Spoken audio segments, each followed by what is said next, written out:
So I was just thinking today, with all the recent developments in the Epstein files, etc., there's no doubt been a huge amount of people that are starting to feel lost or feel a lack of clarity because of the disillusionment of the system that they were in. I know personally speaking, when I first looked into conspiracy theories 10 years ago, I'd come from a perspective that the system we're in is a benevolent one, looking out for your best interests, and then starting to peel back that veil and start to see, actually, it's not just all love and light. There's different interests, whether you want to look at it from capitalism that's self-serving, a profit-driven system, or whether you want to go a bit further with it where there's certain entities that are trying to have power. Regardless, the awareness of that can create disillusionment. But basically, what I found for me was in my journey to well-being. Initially, I'd come from a society level driven mindset, thinking, I can do whatever for my health and mainstream medical will be able to fix me with a pill or something. Not true. And then just kind of being in negativity, drama, the low level stuff that we typically find ourselves in that's commonplace in general society. But I found that was affecting me negatively. So it first manifested as me stopping watching mainstream news, because every time I'd get home it was on, it just would create a depressed, low feeling in me. And then it started to be me moving away from people who operated from a negative place and moving away from dark towards light. That found me in spiritual communities where love and light, the kind of seemingly enlightened people were there. But what I found after a time was it felt hollow, and in some ways suppressing the negative can be a part of our truth that we're not honoring. So after enough time, I found there was a lack of authenticity there. Although it was refreshing going from dark to light, where you can be around people that do want to feel better, that definitely has value. But for me, being on the path of authenticity, I felt there was a depth that was missing. And so I started to come back to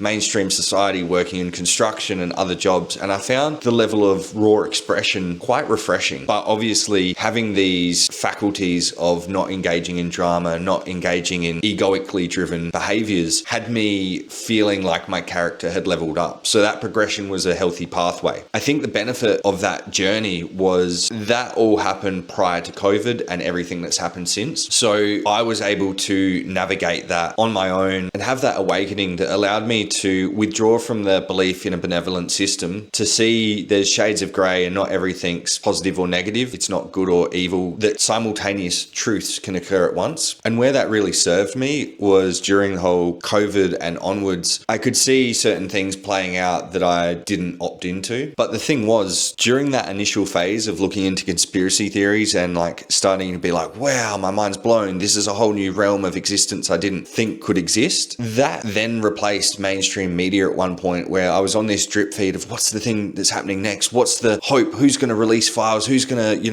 blow this wide apart? And that was a very unhealthy pattern to get into, because what kind of happened in the belief that these conspiracies were real, it eroded some of the desire for me to build a life and focus on myself, because I'm like, well, what's the point? It's all fucked anyway. And then there came a time where I'm like, this constant focus on the negative again, conspiracy theories, which seem like an enlightened version but still negative, wasn't serving me. And I was like, ultimately, back then at least, I can't prove Illuminati exist. I can't prove these things are factually there. I can feel that they're logically hold weight, but ultimately, if I can't touch and feel it, then it's not going to be something I can ground into. So I need to come back to, these are the proven things and this is what may be true. And I think having that little discretion of not having a strong belief, this is the case and they're doing that, but going, that may be the case and it seems like that. That little distinction there is the difference between being rational and being irrational, because you want to be very careful with what beliefs you take on and what you hold as the truth. Because if you start creating beliefs around things that seem real, we've all fallen for that at one point or another, where we've done that and then gone, oh, actually, that was false. And when you have then committed to a mental stance of that being true, you don't want to admit you were wrong. And that's how people end up in romance scams. If someone's like, no, this is the celebrity that I'm talking to, and then everyone's telling them no,